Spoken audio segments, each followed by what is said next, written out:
Welcome back to allthegolf.com. I am your host and co-founder, or actually founder. There is no co-founder as of yet, David Igono. Today we have on Russ Holden. He is the CEO for Caddy for a Cure, and he's also, the director of the Blue Angel Foundation. And he's here to tell us more about the Blue Angel Foundation and his Operation Warrior Golf as well. Russ, how are you doing today? I'm doing better than good. It's nice to be with you again, David. I appreciate this very much. Awesome. Yeah, we had a great conversation last time, and I can't wait to just go over more so about Blue Angel and just some of the things that you guys are rolling out this year. So as a baseline, when we spoke about Caddy for a Cure and just the awesome doors that opens, let's talk about Blue Angel. How is Blue Angel, the Blue Angel Foundation, how is that different from Caddy for a Cure? Well, they're two separate entities, 100% different. It's a unique story, the Blue Angel Foundation, and how I came to be of it. My dad was a pilot. I grew up in Detroit, and he was a crop duster at one time. He served our country in the National Guard, but did not fly as an aviator, but still had a very, very, very deep passion for flying, and used to drag my ears to the air show any chance that he possibly could.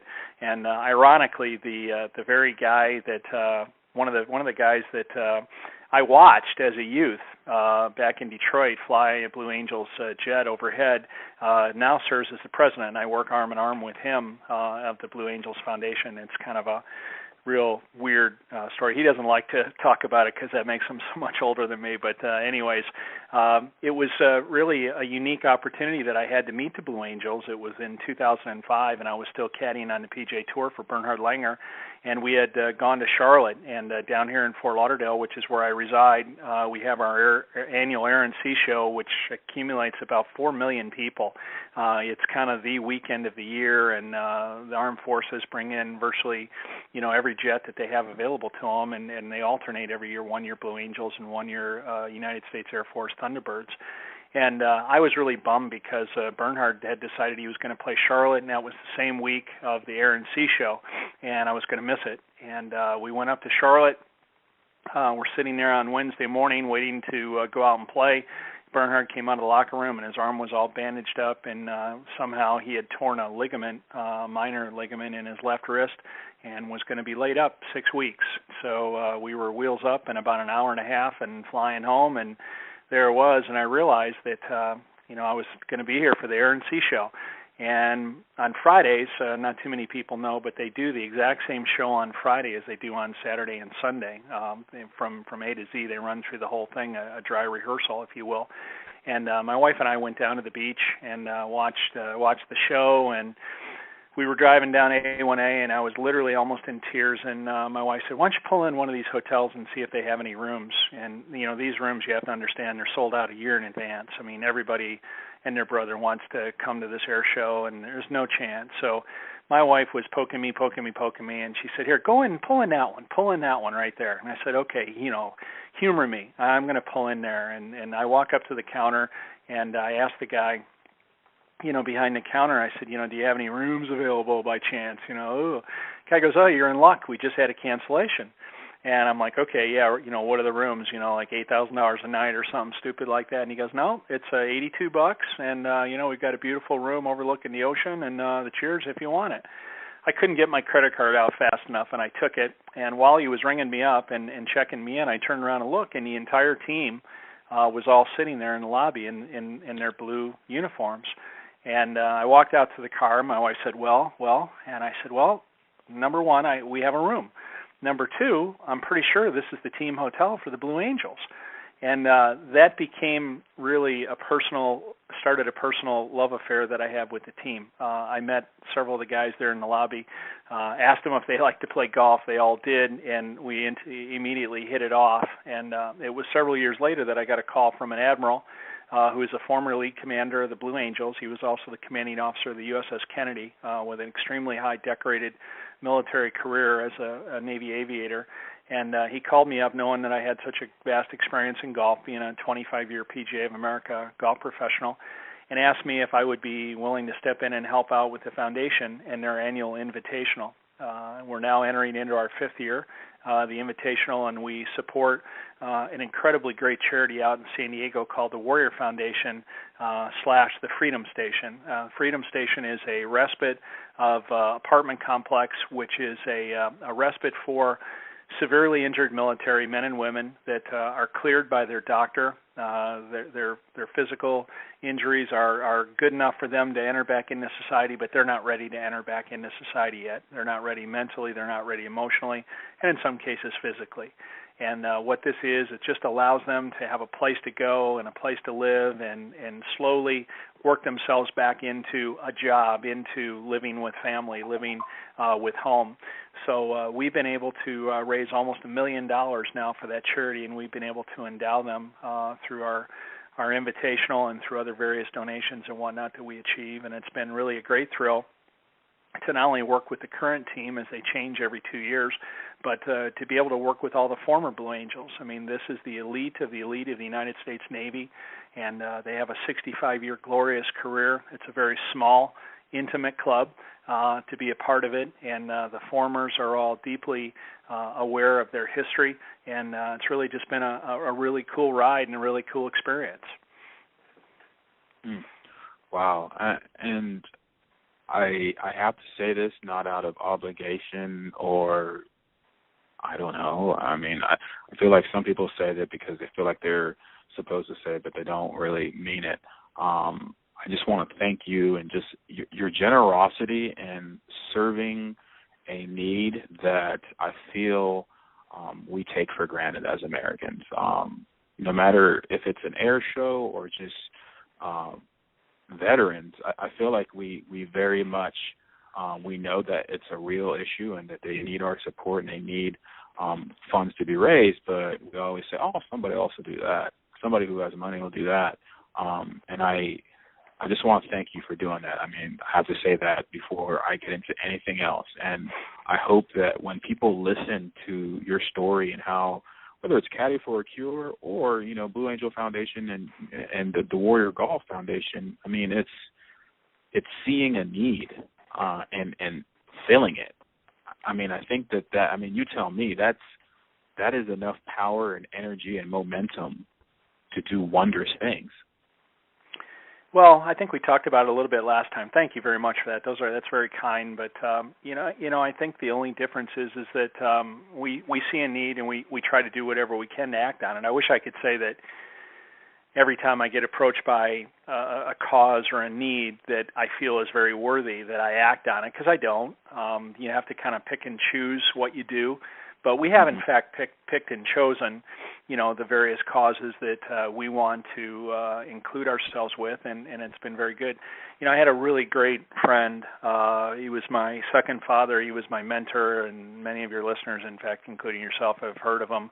He passed away last year. Zig Ziglar was really a huge influence on my life, and he had a little round coin that he used to walk around with, and he used to hand it out to people all the time.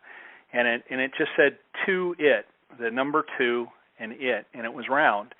And he would hand it to somebody, and he would talk about, you know, how we all have intentions and the best of intentions, and, you know, gone astray mean absolutely nothing, you know, to have these great intentions. And people say that they're gonna finally get around to it someday. They're going to get around. You know, I'd really like to help out that military mission. I'd love to help out that Fanconi anemia, but they seem to never get around to it. And Zig used to pull out this little coin, almost like a little casino coin or whatever, and he'd hand it to them, and he'd say, here's your get round to it. And, you know, you're round to it. And it was kind of a humorous way of being able to kind of stick you right in the ribs and say, hey, there's no better time than now to get round to it. And I think that's a good thing, you know, that a lot of people that get involved with us on Caddy for a Cure or even the Blue Angels Foundation have, you know, I hear it all the time, boy, you know, I've always wanted to do something like this, you know, and my job and the cares of life and everything just kept me away from doing it. And, you know, before they know it, it's too late, and they can't help the way they once could. You know, I would just encourage everybody to get round to it as soon as they possibly can when they feel a need or see something that touches them. No, I totally agree. And it doesn't always have to be something on a grand scale, as what you're doing, or even as a business or something like that. But maybe it's as simple as going to your kid's game, or actually packing up clothes that you were going to give to the Goodwill and actually give them to the Goodwill. I've been guilty of that for Lord knows how many years. But once you're honest with yourself and you get around to it, as you're saying, that's when this funny thing starts to happen, and you start to get momentum, and you start to get just this following, this gathering, and more people get interested. When's your next Blue Angel event? We have our annual event is in October around the Miramar Air Show out in San Diego. It's actually going to be October 2nd this year at the Del Mar Country Club, which is owned by Mrs. T. Boone Pickens. It's kind of a real upscale club. Bill Gates has a home there, and there's quite a few people out in the San Diego, Los Angeles area that we've all heard of in the celebrity form that live there and reside there. It's a first class event, and really, again, what would you expect from the elite of the Navy? These pilots, these 6 pilots that form the Delta formation, and the 2 solos and the 4 diamond members that we've all seen so many times that literally awe us every time they hop in that cockpit. These are the best naval aviators in the world, and definitely in the United States Navy. And they're handpicked, and they have to go through a rigorous training program in order to be able to fly these maneuvers that they fly.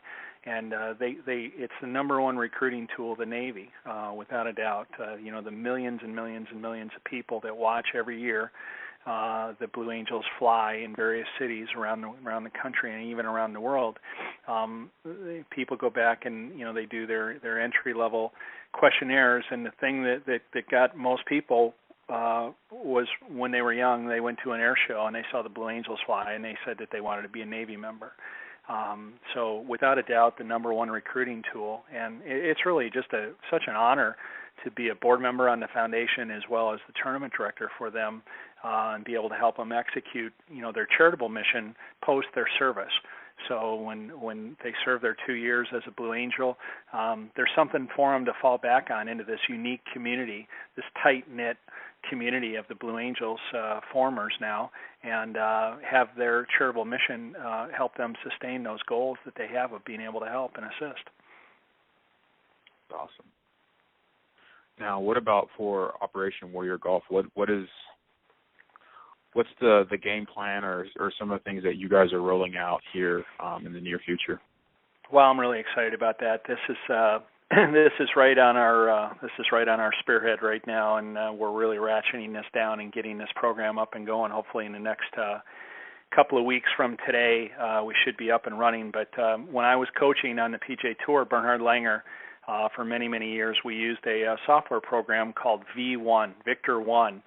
And it is a state-of-the-art technology that Tiger Woods uses it, Phil Mickelson uses it, all the best players in the world use it.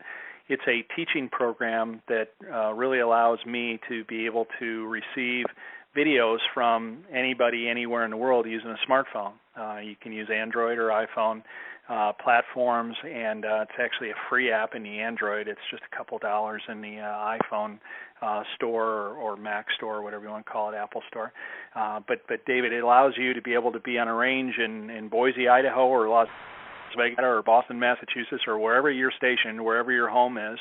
Have somebody else take a video of you, and you can upload it and send it to our academy, the Caddy for a Cure Golf Academy, through our Operation Warrior Golf. And what our mission is really to be able to preclude the miles and preclude the distance in between myself and literally tens of thousands of warriors that are out there that are playing golf. We worked to try to bring warriors in to be able to give them golf lessons, put them up for a few days, give them a week-long clinic, and it just the costs are just so prohibitive. With travel these days, hotels and rental cars and food and everything. And the real objective was to be able to help these men and women use this great game of golf as a therapeutic tool to help them in their recovery. Many of them, as you know, suffer from PTSD, suffer from traumatic brain injury, TBI, other physical injuries, amputations, and missing limbs and things. We want to be able to help. And as now 28 years a member of the PGA of America with an extensive teaching career, teaching some of the best players in the world, I knew that I was in a position to be able to help. I just couldn't help enough people. So we work with the people at V1, and they're sponsoring that program for us and being able to give it to us gratis that will allow us to be able to teach warriors, as well as we're going to teach active duty men and women serving overseas, whether they be in Afghanistan or Germany or wherever they're serving. They too can send a video to me using the Wi-Fi, using the World Wide Web, free of charge. Send us a video. We'll have a look at their golf swing. We'll give them some tips for improvement. Their video goes right into a locker, which is, again, free. It stays there for them, so we have something now to go off of, and we can compare, whether it be weeks from now or a month from now or months from now, to see where David was today, and let's chart your improvement and see where you're going. And as well, like I mentioned, to be able to do that side by side, frame by frame, right next to whoever we choose to be able to use as a model, whether it be Tiger Woods or whoever that might be. Just a great, great, great tool.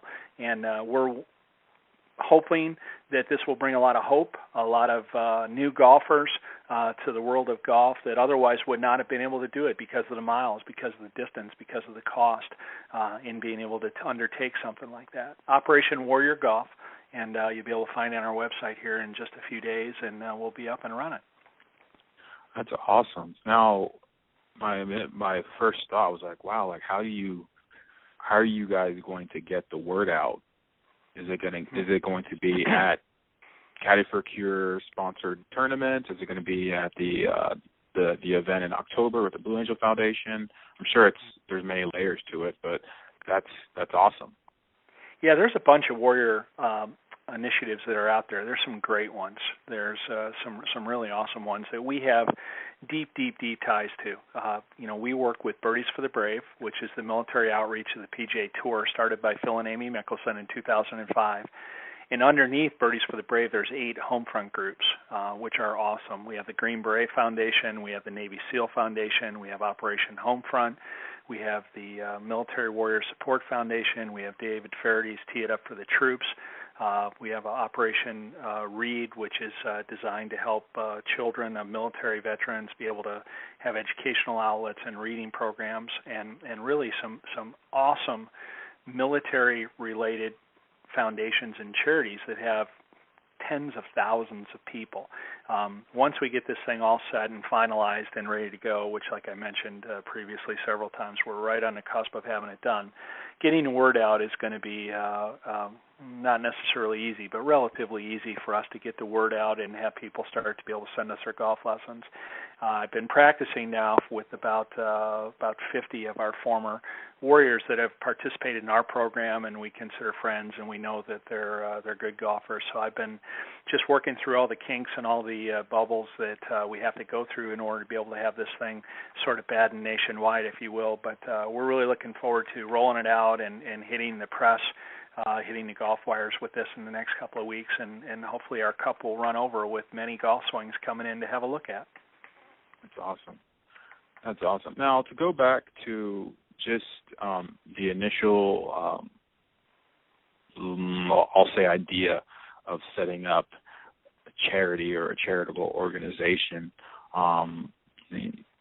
we started talking about, I was like, wait, let me hit record before we start getting too in-depth about it. But whether it's a player or it's somebody who's listened to this interview, who has a company or whatever, and they need to start a charitable foundation.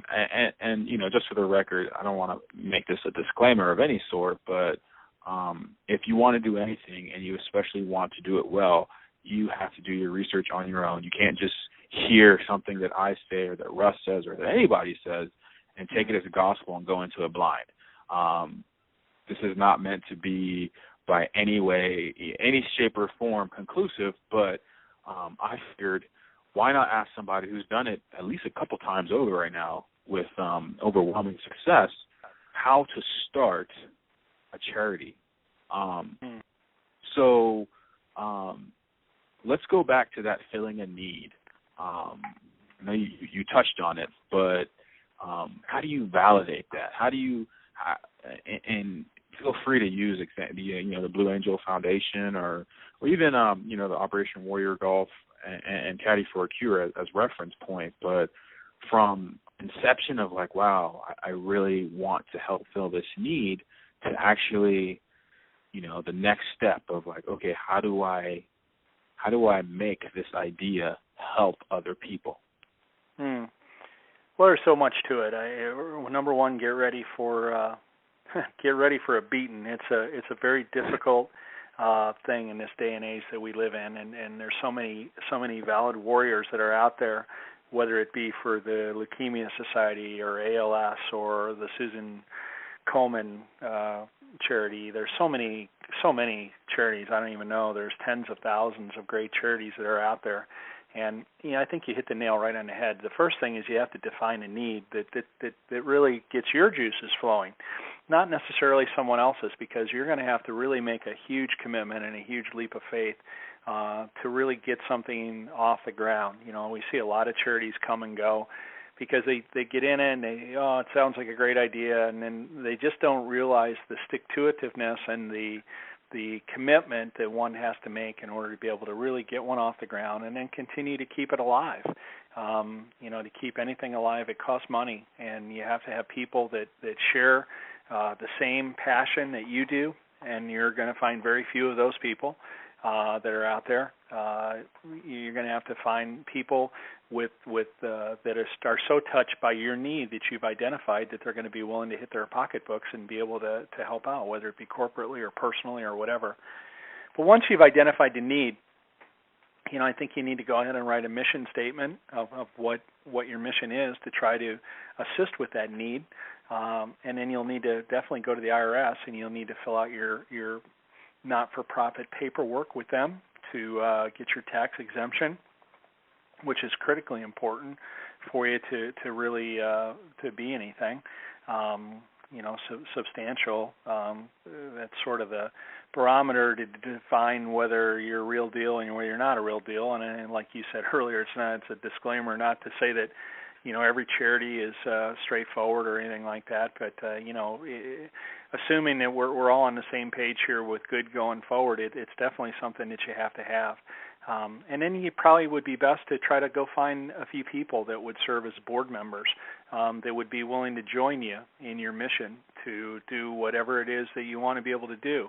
And then try to map out a game plan of how you're going to try to raise money, or how you're going to try to raise money to actually apply your mission statement, whether it be building houses for the homeless, whether it be feeding the homeless, whether it be helping wounded warriors, whether it be helping families suffering with cancer.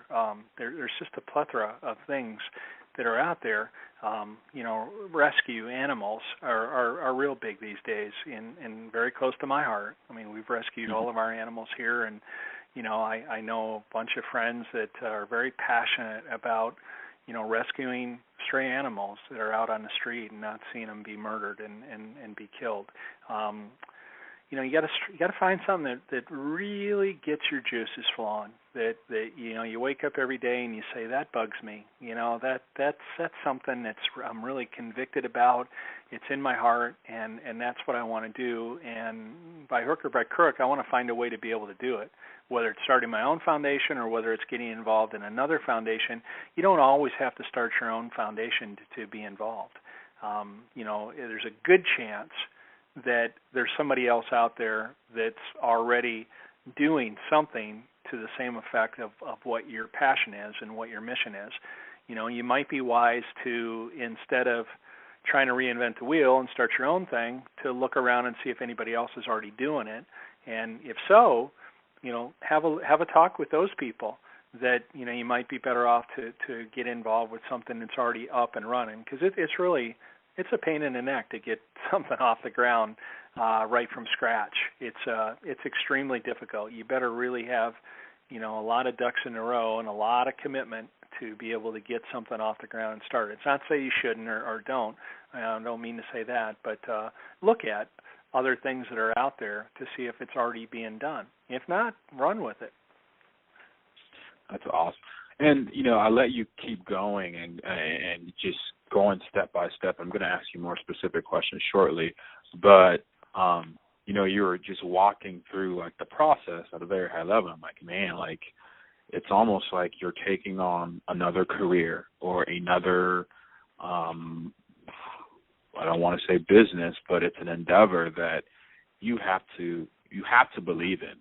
If you're just doing it simply because you want the credit for it, or I don't know why people would try to help other people simply for themselves, but whatever. But it's something that you have to be wholeheartedly behind.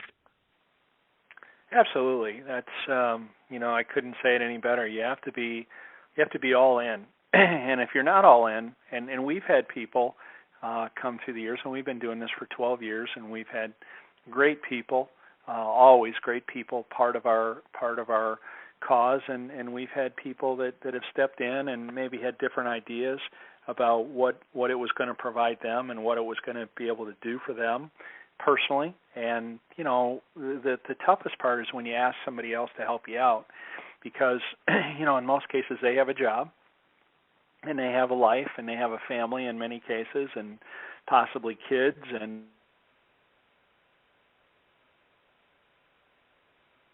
other hobbies and other things, and you're adamant. People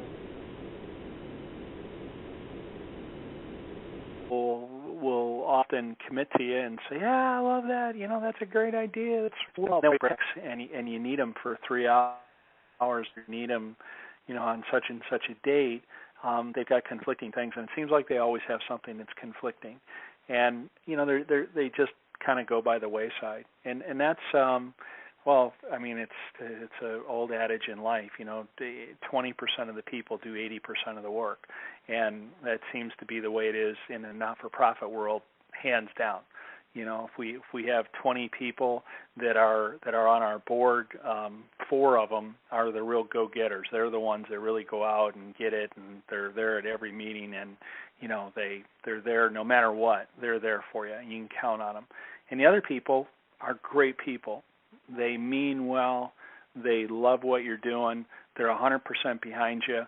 They just haven't been bitten so much that they are going to donate the X amount of time that, we would really like them to be able to do. And that's not necessarily a bad thing, and I certainly don't mean that in a derogatory sense at all. That's just the way it is, and welcome to anything. I mean, look at your Little League baseball team. Look at all the moms. You have 2 or 3 moms that really kind of take the bull by the horns, and they're the ones that get the cupcakes and the orange juice and all the other stuff and show up afterwards. And the other moms all say they want to help and everything, but for some reason, 10 of them, you just can't get them to really help, and 2 or 3 moms are the ones that kind of get it all done. And it's that way in every walk of life, and the not-for-profit world is not exempt whatsoever. That's funny. It always reminds me of growing up. You're in grade school and you have parties. I could care less. So what did I always want to bring? Napkins. Meanwhile, the other people in the classes or other people in the class are bringing baking cupcakes. They're making cookies, and I think you capped it off well by saying it's not bad necessarily. I mean, you don't want to begrudge people for understanding that their let's just call it desire or thirst for that fulfilling that need is not as high as the highest achiever in the group per se, but there's a time to be a leader and there's a time to be a follower, and that's just how it is. And I agree with you. That's whether it's a business or a team or even a family or a neighborhood or who knows what it is. There's always going to be people who take the bull by the horns, and there's always going to be people that waits for everything to, waits for the chips to fall where they may, and, be a manager of that accordingly. Thinking about the vision, the mission, the fulfilling the need, it sparks me to think of entrepreneurship in a sense. Think of starting a business or a startup in Silicon Valley or wherever. How do you validate your idea? How did you validate your idea per se? What were some of the whether it's people you talked to or as simple as, seeing if there's other organizations that are already doing what you're doing? How did you validate some of your ideas for your charity? I'm still trying to validate it. Well, interestingly enough, my story was unique in that there I was actually caddying on the PGA Tour, and I tried to play at one time myself. I was a two-time All-American in college, and I thought I could play, and I packed up my car and went off to Florida with all the intentions of the world of being the world's greatest player. And I did that for about 3 years and worked really hard at it, and found that it just wasn't meant to be. And I ended up taking the route of being a golf professional at a club, and what a great decision that was in retrospect. But when I got out there on tour and I was rubbing shoulders with Tiger Woods and Phil Mickelson and Sergio Garcia and all the guys, even though that was no longer an intention of mine to try to play as well as these guys do and try to make a living doing it that way, it was cool. I mean, I was having the time of my life. I was like a kid in a candy store out there, and I just was walking down these fairways lined with thousands and thousands of people, and I just felt like all eyes were on me, and many of the eyes, if I could get inside of them, would say what I wouldn't give to trade places with that guy for a day. And that's where I had the idea, where gosh, we could really do a lot of good with, letting people make a donation to our charities in return for coming inside the ropes, if you will, and working with one of these great players for a day. And we did some little feasibility. We did some trial runs and a few tests here and there, and everybody loved it. The player loved it. It was a unique thing for him to have somebody different on the bag. The caddy loved it because he gets a day off. The people who did it loved it because they got to spend the day with one of their heroes, one of the greatest golfers in the world. And all the charities loved it because they were finding new ways to raise funds and raise money for their initiatives. And, gosh, what a great way of being able to do it. So, we recognize today after 12 years that it's not for everybody. There's still many people out there, A, that haven't heard of us, and B, they would rather play with the golfer instead of caddy for them. And, to that's fine. We understand that. I get that. From our perspective, it depends what you're looking to get out of it. What are your objectives here? What are you trying to do? If you're going to make a charitable donation, the IRS has been very generous with us in granting us 100% tax deductibility. So 100% of what you give to Caddy for a Cure comes back to you in the form of a tax deduction. So, gosh, you get this great experience, and you form this relationship with one of your, superstar players in the world of golf. And at the same time, you can learn an immense amount by just working with them for a day. It's not just necessarily being a grunt where you just carry the bag. You can if that's all you want to make out of it. That's, there's few people that have done that. But, we encourage the people to, really get to know your player, because if you want to ask about what it's like to win the Masters or what it's like to be on a Ryder Cup team or, what were you thinking when you beat Phil or you beat Tiger or whatever, comes to mind, by all means, go ahead and ask those questions and during your course of your day and your conversation. So, getting back to it, I had a huge, long history of caddying, and I knew that it was cool, and I knew that people would love to trade places with me for a day.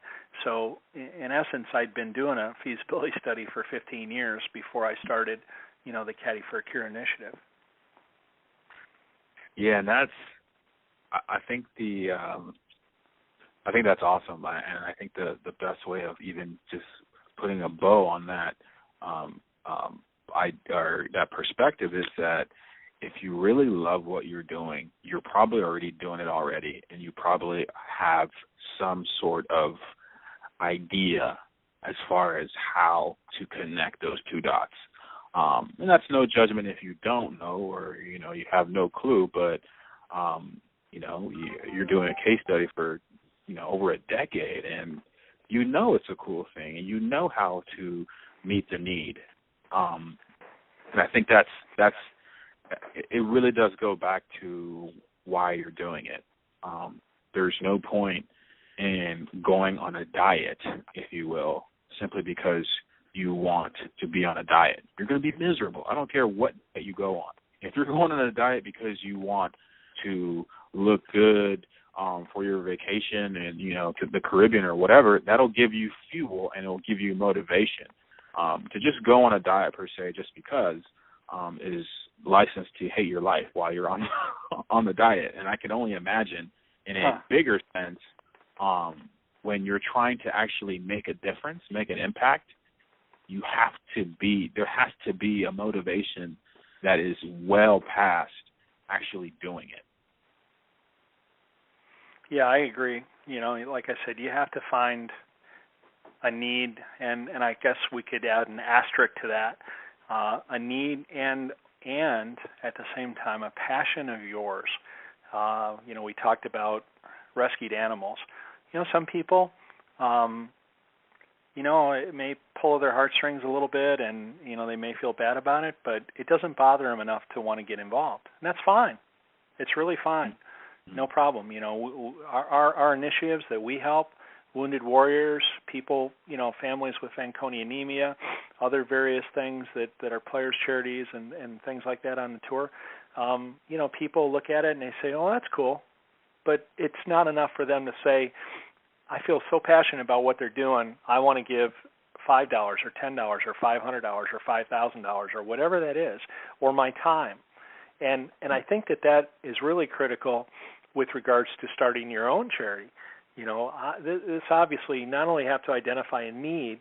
If rescuing animals isn't, you know, you're not waking up in the morning and going to bed at night thinking about how bad this is and how you could really have some bright idea about a unique way that you could find homes for these rescued animals, then don't do it. Don't do it. You know, if that is your, you know, that is your passion, that is your conviction, then by all means, now you've got the essence to be able to start. And I would highly caution, you know, anybody that, you know, hey, golf is my passion. It's been my life.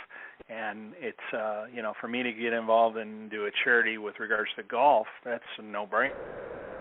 I mean, you know, and I hold like golf club, and I wake up and the first thing I do is grab a golf club. It's simply for golf. So, you know, to use that and give back using that is nothing. That's ABC. That's a no-brainer. So beyond that, you know, just take it step by step. You know, then I got involved even as a golf professional. I never imagined I would be a caddy. Lo and behold, I end up being a caddy.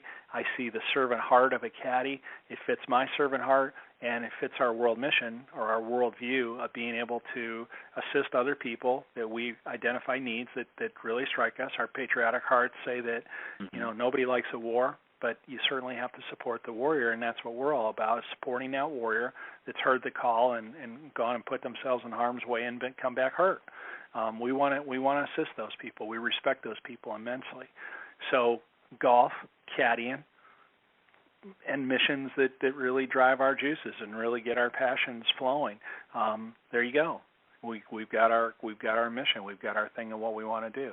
And then the beans come. You know, then the connecting the dots and, you know, crossing the T's and dotting the I's and doing all the stuff that we have to do legally to be able to be a charity. You know, those things all just happen afterwards. Yeah, I mean, my next question was going to be just as far as, I mean, it's a charity, it's a nonprofit.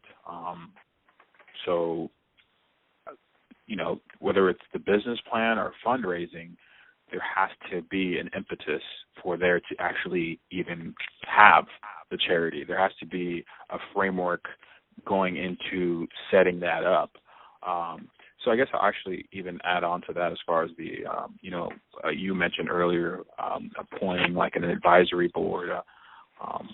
What was I don't know how to necessarily attack what portion of the question first, but what was just your main goal? Was it finding people with a heart for it, like we talked about, or was it finding people that not only have a heart for it, but also have the technical ability to actually make things happen in regards to, IRS or a business plan or fundraising or networking, connections, etc.? Ours actually went backwards. We started our charity, my wife and I, and the people actually found us afterwards. I had a local businessman here who ironically had seen me that day that I mentioned previously up in Charlotte.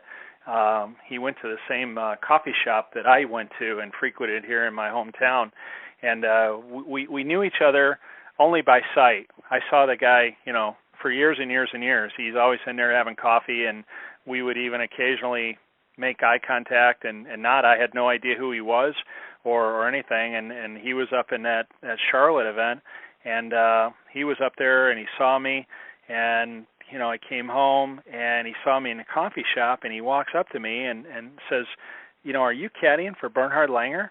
And I said, yeah. And he said, I saw you. I was up in Charlotte, and I swear I knew that was you walking down the fairways, and I was yelling at you and everything. And who knows? I mean, you've been inside the ropes in your sport, and it's like eight gajillion people are yelling and screaming at you, and you just can't pay attention to that kind of stuff.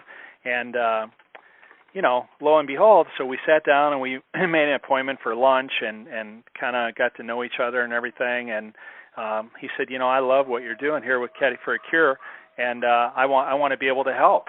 What can I do to be able to help? And he actually kicked off our board and started our board. Wow. So, that's how that happened. So from there, he invited a couple other people, and then we found a couple of local people. And we built our framework of our board, really out of that kind of a chance meeting with a guy here locally, and that's proven to be just wonderful for us. Yeah, I mean, it's funny. I was speaking with T.L. Brown, head coach men's golf at Chico State, and he was talking about how he's like, other sports may be different. They may have more of a luck element into it, but golf, there is no such thing as luck. You play too much. There's so many different variables. You have to put in so much work ahead of time that luck is something that you create. You have to manufacture it. It's not something that just happens to you per se. And just relating that to what you're talking about, I mean, you tell me, all the work that you put in, all the just brainstorming and, bouncing ideas off of your wife and thinking about how to make it work. The guy at the coffee shop, like you said, there's no way that you could have foreseen that happening. But I don't think that's luck at all. I think that's putting yourself in a position to be opportunistic. It's I think it's either Benjamin Franklin or Thomas Edison has a quote along the lines of, opportunity often disguises itself as a pair of overalls and hard work. I may be butchering that quote, but I think it's something along those lines. And a lot of the hard work that we have to do when nobody's watching or there's loads and loads and loads of paperwork or organizing that, keep us up at night, they tend to set us up for these chance encounters that, you couldn't have scripted any other way. Oh, no, I agree. Gary Player said, great golfer, Masters champion, winner of the Grand Slam. He said, the more I practice, the luckier I get. And really there's so much truth to that. But we have it all the time. People, I'll be out, wherever, and people say, so what do you do? Well, I run this charity, Caddy for a Cure, and this is what we do on blah blah blah. And they say, yeah, okay, so what else do you do? And I say, well, that's it's really a full-time job. In fact, I wish I had 3 more people working for me. I wish I could afford to hire 3 more people because I can't really get it all done. And it just is so much that goes into the marketing and the advertising and the logistics and just trying to keep the boat afloat. It's utterly amazing. And yet people all the time, when we go out and we do a Caddy for a Cure Day, that's kind of the gravy. That's the icing on the cake. That's the easy part. That's the fun day. That's the reward for all the hard work that went into getting us to that day. And people see us out there doing that. Oh, that's easy. Gosh, that must be, what a great job you got. You're traveling to this great golf course in this exotic location, and you're overseeing this and making sure everybody has a good time. That's a great job. You got a cake job. And well, that's 12 days, that's 15 days out of 350 that you're just busting it, trying to make sure everything else comes together. That's what people don't really understand. Totally. It's when I first started the site, interviewing golf guys, people are like, oh, all you get to do is interview people, and I'm just like, yeah, that's all I get to do, and even though I'm grinning, I'm just like, man, like the amount of time that I spend interviewing is like, it's timeless, and it's only really ever really amounts to maybe 2 hours tops per interview or per guest. But the time I put in editing, the time I put in researching, the time I put in finding out how to ask better questions, looking for a story, that's something that you either have it in you or you don't. I mean, I think that's the one thing that keeps coming up in every aspect of just whether it's setting up a charity or going after a passion. In our culture, North American culture, we have this thing about passion and willpower, like it's the it's the silver bullet. If you have those two things or whatever, you'll be good in whatever you do. Well, I mean, it makes things easier, yes, but you still have to do a lot of grunt work. You still have to do a lot of, dare I say, clerical, organizational things that makes your passion and your willpower efficient. There's nothing worse than scattered passion and willpower. It just frustrates everybody who has to experience it. So, I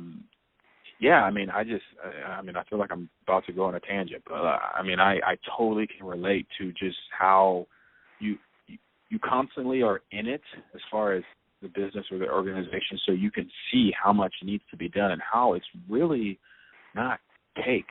We have this perception around sports that any business or organizational model around the sport is so fun and it's so, dare I say, seasonal. Oh my goodness, no, it's not seasonal. During the season is when you actually reap some of the benefits, if you will, of what you're doing. Yeah, exactly. It's like I say, you get to, like we get to go do our day. I'm going to Charlotte next week, and it's going to most likely be a great week. It's going to be a fun week. It's going to be one, we got a really top-name player. It's a great environment. It's a great location. Fantastic. Looking forward to that. But I know that while I'm gone, there's a bunch of emails and things are going to happen that are going to be needed to be taken care of, and then that's, people don't understand. You go to the golf course all day and you work with players and you work with setting more Caddy for a Cure experiences up and getting things signed for past experiences and just, meeting tournament directors and shaking hands and doing everything that we need to do. And then you go back to the room and then you have 50 emails that you need to send, and just follow up with people and stay on top of things and stay on top of sponsorships and fundraisers that we do, various things, our golf tournament and things like that. And, you could easily go back to the room and work for 3 or 4 hours and then, be up at 6 and out the door at 6:30 the next day back to the golf course to go do it all over again. Exactly. Now, we're approaching the end of this interview, and I don't. It's almost like I don't want to call this an interview. This has been very much a lecture in a very, very beneficial way, nothing negative at all, just as far as the mindset and the inner workings of setting up a charity or organization that truly affects and makes an impact. My last question is almost sort of it can be sort of a hybrid question, but, you know, I'll try to make it easy enough to answer, I guess. So, obviously you have a lot on your plate, and you have things that are coming up short term, long term, as far as a couple months out, and, you know, traveling, you know, left, right, and center. When you wake up every day, and this is somewhat hypothetical, but when you wake up every day, do you see yourself, how do I say this? Let me preface what I'm about to say as far as background. I think a lot of people have this fairy tale notion that they'll set up a business, they'll set up a charity, or they'll set up an organization and make it profitable / make it impactful, and then hand it off to somebody else, or sell the company, sell the business. So that's the background. Back to my question, do you ever see yourself stepping away, not from the day-to-day stuff? I mean, we're willing at some point, you know, more structure, more infrastructure is always a good thing. But do you see yourself ever taking yourself away from the work that needs to be done, whatever level it may need to be?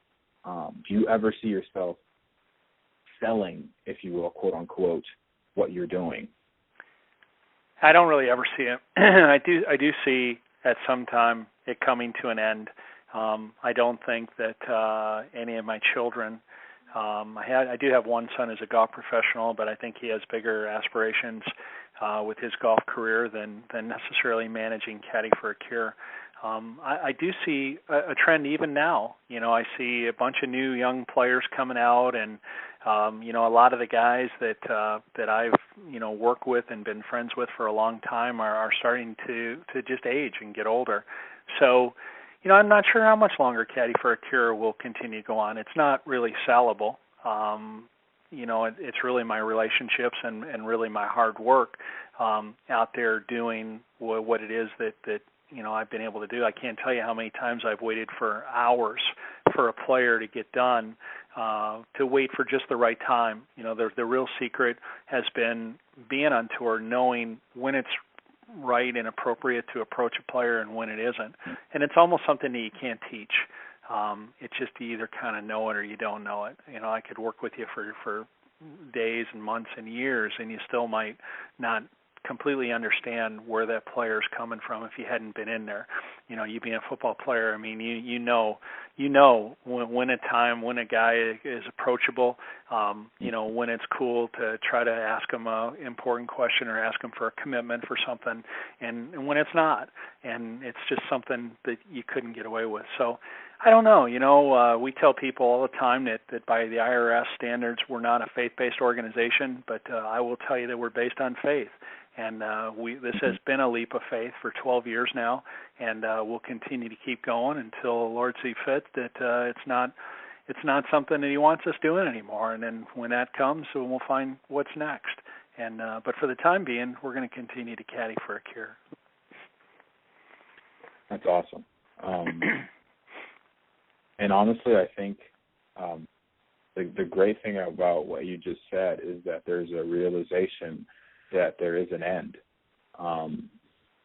Maybe it's sooner than you think. Maybe it's years, decades down the line. Who knows? But you're going after it in a dare I say, efficient perspective of you're going to do it as long as you have the means and the relationships to do it, which is really the only thing that you really control in that regard.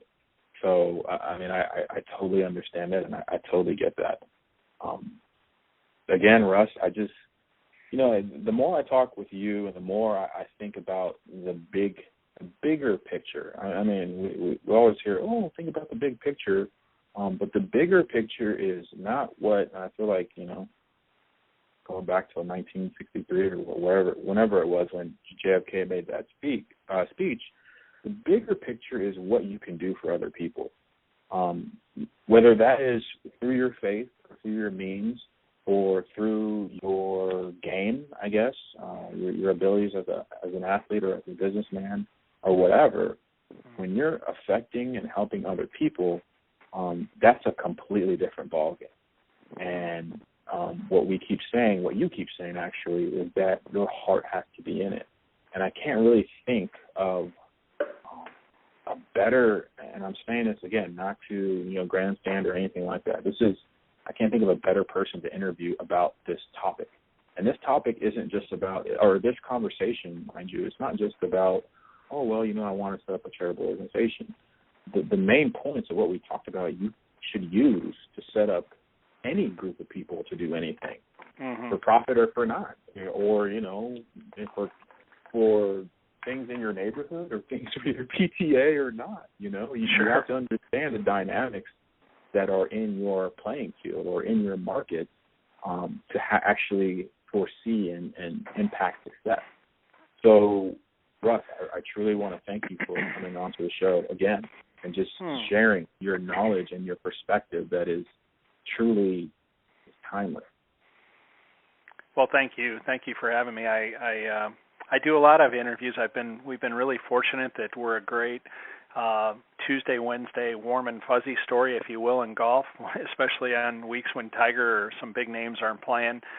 People get wind of what we're doing and they like to talk about it, and it's been very wonderful being able to talk about Fanconi anemia and the Wounded Warriors and the things that we're able to do. But I must tell you that you've done your homework. Your questions have been insightful. You've been able to hear answers and come up with more insightful questions right on the go. And frankly, I've enjoyed these interviews and time with you as much as anybody I've ever been interviewed by. So hats off to you and the good work you're doing, David. I really appreciate it. Well, that means a lot. And, by no means does that mean that I've arrived or that I'll just take a break. Like you said, there's more work to be done.